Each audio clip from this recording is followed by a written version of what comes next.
como você costuma se apresentar para as pessoas? E quando você é apresentado para alguma outra pessoa, você já reparou que geralmente é assim? Oi, eu sou a fulana e faço tal coisa. Ou quando alguém vai te apresentar, fala, essa é a minha amiga, tal pessoa, e fala a profissão dela.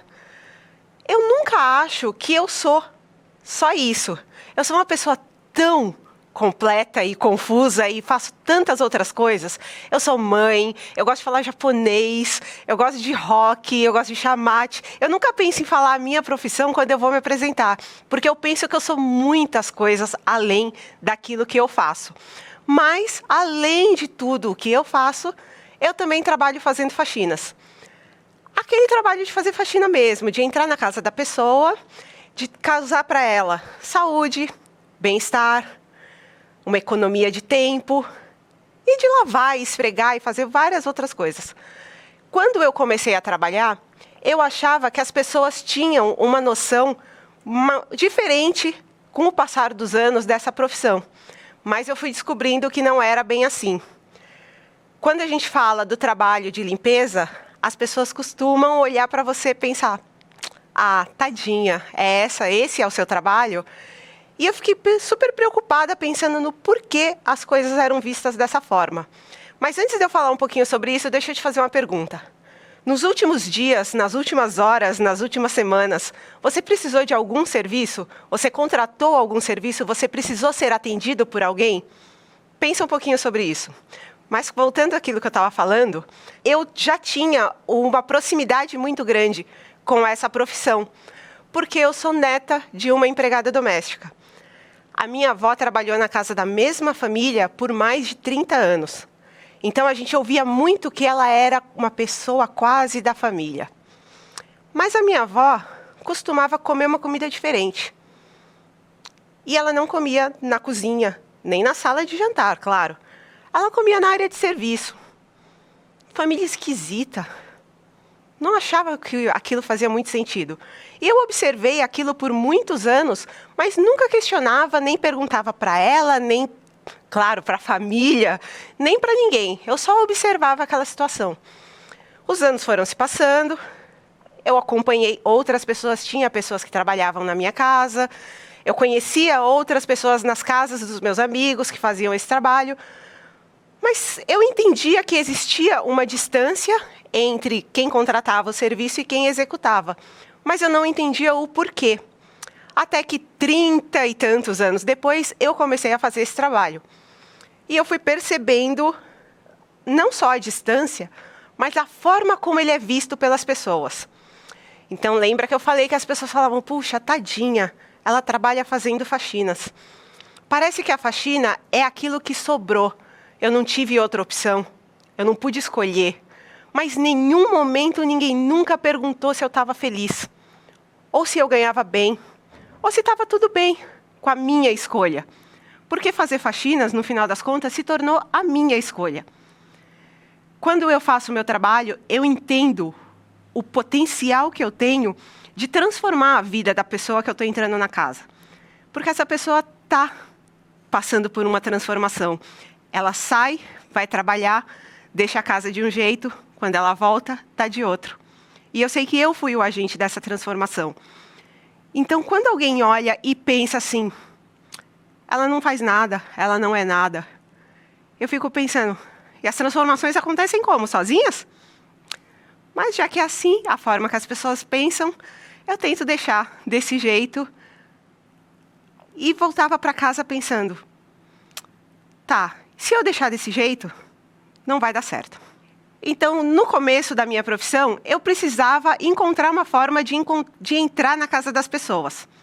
Porque, pensa bem, é estranho você chamar alguém que você nunca viu para dividir a sua intimidade, para ver as suas coisas, para ver a sua sujeira. Então, eu imaginei que eu precisava ter uma forma de trazer essa pessoa para perto de mim e que a gente fosse próximas de alguma forma. Sem começar pela proximidade de estar vendo ali a sujeira dela. Eu fiz um anúncio nas redes sociais que viralizou, mas honestamente eu não estava planejando nada daquilo. Eu fiz um anúncio muito simples para expressar quem eu era e dizer que aquele trabalho era o trabalho que me fazia feliz e era a forma que eu tinha encontrado de sustentar a minha família. Quando eu percebi que o post tinha viralizado e as pessoas estavam compartilhando e vendo e rindo, porque eu usei da referência da cultura pop, que é uma coisa muito presente para mim, muito importante. Tenho várias tatuagens que têm referências de cultura pop. Então, eu queria que as pessoas soubessem quem eu era, soubessem como eu pensava, do que eu gostava. Então, esses cartazes de filmes, séries, bandas de rock que eu gosto, transformados em anúncios de faxina, trouxe muita gente para perto de mim. Claro, bombar nas redes sociais é uma coisa, porque like é legal, mas não paga conta. Então, isso virou cliente. E essas pessoas se tornaram meus clientes e meus amigos. Eu percebi que eu tinha um espaço muito grande e eu podia usar esse espaço para falar outras coisas que não fossem só o meu anúncio.